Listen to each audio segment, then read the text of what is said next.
The county's first legislative priority this evening captures the necessity to protect Medicaid and safety net services for all, including people with intellectual and developmental disabilities.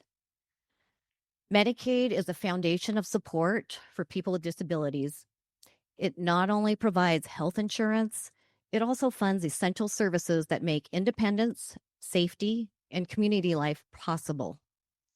With upcoming federal Medicaid changes under H.R. 1 and other national cost-cutting measures, access to critical care and supports is at risk.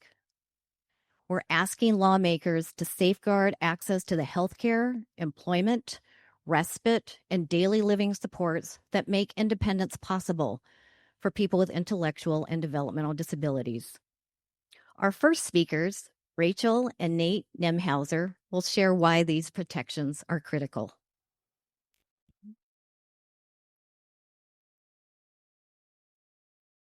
Well, hi, everyone. Thank you so much for being here. My name is Rachel Nemhauser. I live in the 41st District. I am deeply grateful for the chance to speak with you today with my son, Nate, who's not wanting to tear himself away from the iPad, but that's totally fine. He is one of nearly 280,000 adults with disabilities in Washington State who rely on Medicaid. With Nate's permission, I want to just tell you a little bit about him. Nate is 21 years old. He's autistic and he has an intellectual disability. He's loving, mischievous, and an avid collector of all things horror movie related. Like, we have 3 life-size Chucky dolls in our house. Nate relies on daily support through Medicaid home and community-based waiver services, including respite care, personal care, and employment support.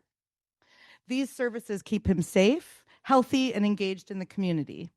And in turn, the community has the benefit of his talents, his skills, and his strengths. And maybe more importantly, they have the opportunity to know him and to see firsthand what true inclusion looks like.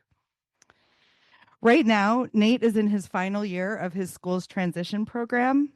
He also works 6 hours a week at our neighborhood Pagliacci Pizza, you could see on his hat, supported by a job coach. He gets a paycheck and a free slice of pizza after every shift. I know, it's a dream scenario. He absolutely loves his job and the sense of pride and purpose and free pizza that it gives him. Nate talks all the time about his future. When school ends next year, he wants to share an apartment with his girlfriend. He wants to work more hours at Pagliacci Pizza and, of course, decorate his room with Chucky and Pennywise posters. He dreams of starting a family and building a life like that of any other adult. With the home and community-based waiver services that we currently have access to, these dreams are attainable. They're terrifying, really, a little scary, but attainable. When I see the life that Nate is building now, I can't help but think back to the phone call I made when he was 4 years old. At the time, buckling under the pressure of caring for a child with high support needs, I reached out to the Developmental Disabilities Administration, that's now known as Developmental Disabilities Community Services, for anyone keeping track, to ask for help. After telling our story and answering a few questions, I was told we were going to be on a wait list for 8 to 9 years. 8 to 9 years.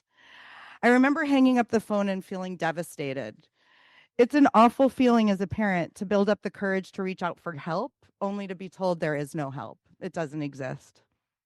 To be told you're on your own and no support is coming.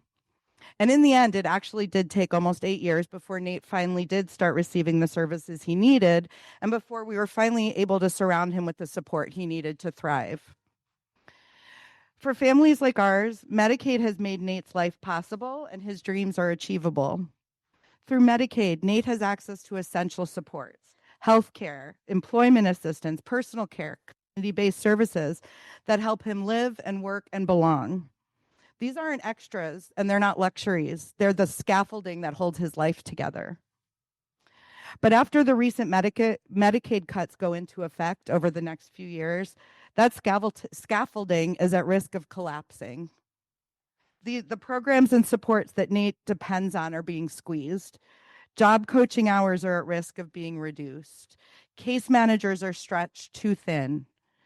Administrative hurdles are growing, and the fear of that many of us have carried for years, that our loved ones could lose the stability we've worked really hard for them to gain, is a reality. These cuts have real human consequences. Without support, Nate could lose his job. I hate to even say it. He could lose his access to health care and his dreams for the future. He can lose his place in the community that he loves so much. And young families today who are just beginning this journey, families who make that same phone call that I did when Nate was 4, will once again hear the same impossible wait times. Those families might face even greater barriers, and that's terrifying. That's why I want to share our story and to let you know why it is important to Nate and to me that Washington's Medicaid funded services are protected and the gaps left by federal cuts are filled. We need to make sure that Nate doesn't lose the supports that allow him to live with dignity and purpose. I've said it before and I'll say it again. Nate is not a waste. He is not a line item on a budget. He is a young man with plans, dreams, talents, and a deep desire to contribute. Medicaid makes that possible. For Nate, Medicaid means freedom, freedom to work, to be part of his community, and to live the life he envisions for himself. Without it, Nate's freedom disappears. When you're making your decisions, please remember our story. The supports that make independence, inclusion, and dignity possible for people with disabilities and their families in our state need to be protected. Nate and 280,000 others like him are counting on your support. Thank you.